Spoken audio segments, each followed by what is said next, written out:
impractical, and inhumane. The deportation delusion.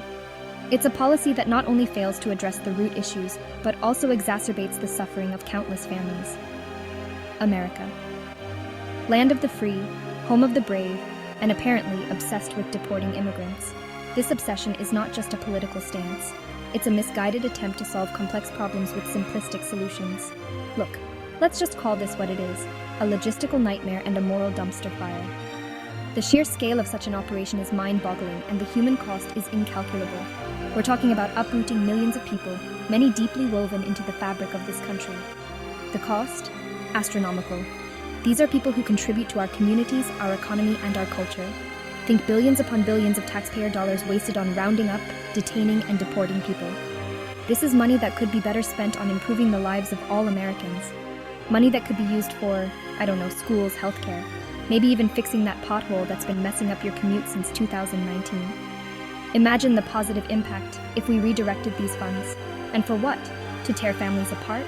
To inflict emotional and psychological trauma on children and parents alike? To create a climate of fear and instability? This approach only serves to divide us further and erode the trust within our communities. To harm the very economy we claim to be protecting? Immigrants are integral to many industries, and their absence would create a void that's hard to fill. This ain't just bad policy, folks, it's bad math. The economic repercussions of mass deportation would be devastating. It's time to face facts. Mass deportation is a fantasy. It's an illusion that distracts us from real, sustainable solutions. It's cruel, it's impractical, and it goes against everything America is supposed to stand for. We need to embrace policies that reflect our values of compassion, inclusivity, and justice.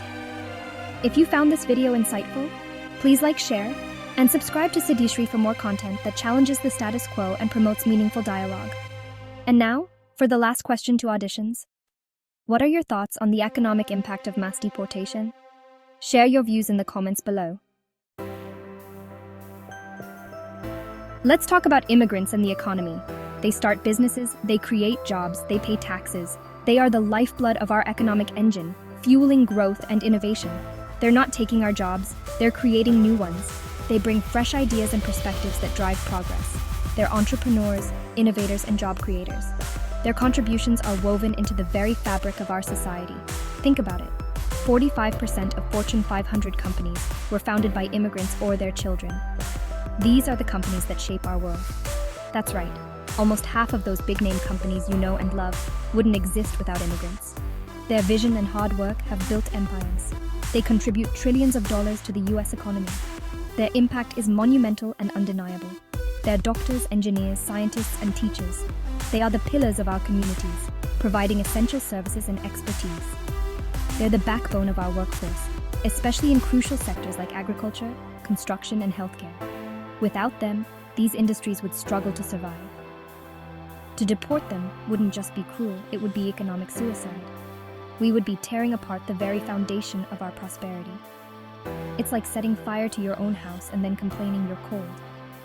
It makes zero sense. We need to recognize and celebrate their invaluable contributions. Okay, let's talk numbers. Deporting millions of people? That's not just a dip in the economy, that's a full-blown recession. We're talking about a potential GDP drop of trillions of dollars over a decade. The labor market? Forget about it. Agriculture, construction, hospitality, industries that rely heavily on immigrant labor would be decimated.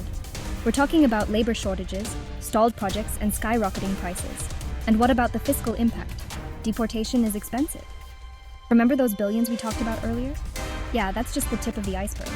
Less taxpayers, less economic activity, more government spending on enforcement. It's a recipe for fiscal disaster. Mass deportation isn't just bad policy. It's bad for business, it's bad for the economy, it's bad for America, period.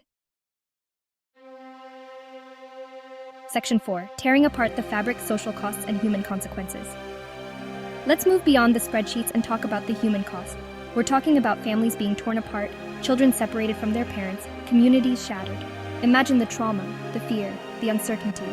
Imagine living in a country where you're constantly worried about being rounded up and deported, even if you've built a life here, even if your children are US citizens. And let's not forget the housing market. Mass evictions would lead to plummeting property values, foreclosures, and overall instability. This isn't just about numbers, it's about people's lives. It's about the soul of our nation. It's about who we are as Americans. Section 5. A better path forward. Embracing reform, not deportation. Look, I'm not naive. We need to address our immigration system. It's clear that the current system is broken and in desperate need of repair. But mass deportation is not the answer.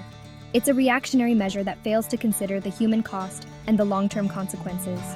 It's a lazy, short-sighted, and frankly inhumane solution to a complex problem. Families are torn apart, and lives are disrupted in ways that are often irreparable. What we need is comprehensive immigration reform. Reform that addresses the root causes and provides sustainable solutions. We need a pathway to citizenship for undocumented immigrants who are already here, contributing to our society. These individuals are integral to our economy and our communities. We need a system that's humane, practical, and economically sound. A system that recognizes the dignity and worth of every individual. We need to stop punishing people for wanting a better life. Seeking a better future should not be a crime. Let's be clear. Immigrants are an asset to this country. They bring diversity, innovation, and a strong work ethic. They're our neighbors, our colleagues, our friends, our family. They make America, America. Their contributions are invaluable. It's time we start treating them like it. It's time for reform. It's time for compassion. We must move forward with empathy and understanding. It's time for common sense. It's time for a change that reflects our values and our humanity.